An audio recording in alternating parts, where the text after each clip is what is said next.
know what I'm saying? Well, Stark has the technology. Yeah. But Stark doesn't do deals with everybody and stuff like that. Well, see, and Tony T'Challa Stark is only richer because he owns the country. But this is what I'm gonna say. Tony Stark has more advanced technology than Bruce Wayne, but he doesn't think on the level of Bruce Wayne. No. Bruce Wayne is a person who thinks 20 steps ahead, not 10. Right.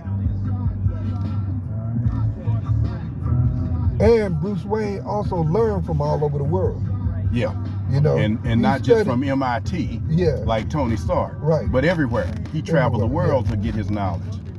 Science, fighting, metaphysics.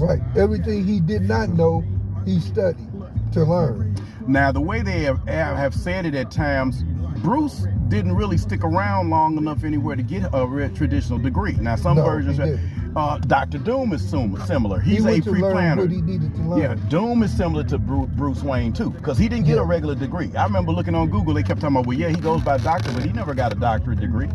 But he's on that level of intelligence.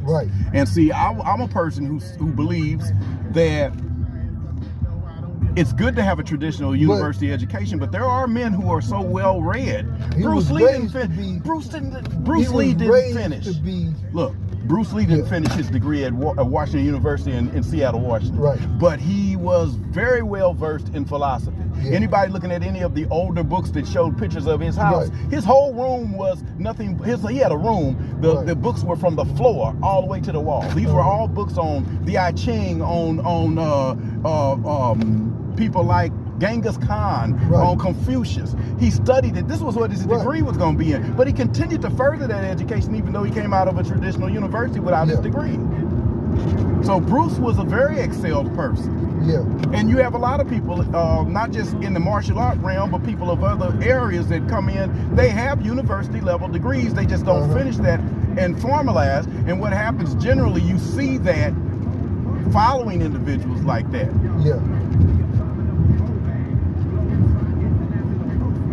It's just something to think about, man. You know, you have a number of, now in the DC universe, I mean, Marvel may have a lot more geniuses up front. I don't know. They do. But DC, it's a little different. Yeah, it is different.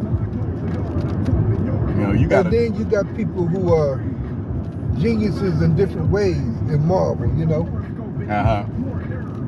It's like when you look at the Big Bang Theory, everybody a genius, but they have their own specialty. You know. Now, here's a question. And then if they got their own specialties and they hang together all the time, is that what you call a team? Or would that be an unofficial team, or would that be a regular team? Unofficial team until everybody join the Avengers. Okay. Because you got different specialties coming to the table. In the Marvel universe, everybody, when I say everybody, every hero has been a part of the Avengers. You know? Even people from other teams like the X-Men and the Fantastic Four.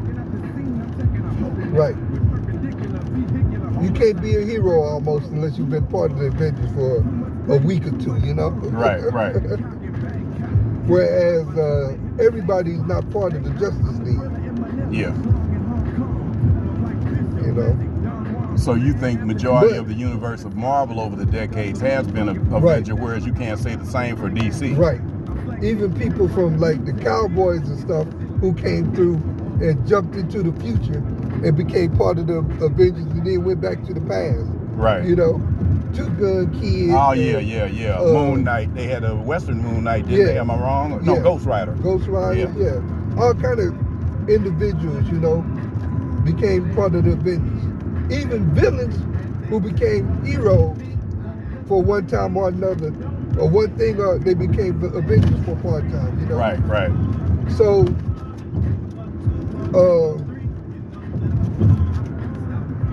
that's one thing. Then with DC, you don't have that. But with DC, instead of everybody being part of the Justice League, everybody for Amanda Waller, the way they make it seem. I think she was meant to be a version of a Nick Fury, in a sense, but she's just a darker version of Nick Fury. But she is U.S. intelligence, you know? So she works for the U.S. government. She's over that Task Force X. So, you know, that makes her a little bit different than Nick Fury. Nick Fury Well, see, I think she's more prone to kill a person fast. If he wasn't independent, he would have been part of the United Nations. Mm-hmm. You know, SHIELD would have been part of the United Nations and worked as a security force for the United Nations. Uh-huh. What they tried to do was put together people from all over the world to protect the world. Right. But then the whole, you know, AIM happened and they ended up going rogue. And then after AIM, they decided they couldn't trust the government, so they went, you know, became independent. Mm-hmm. But they still try to work with all the governments. Yeah. You know? But they basically work on outside threats.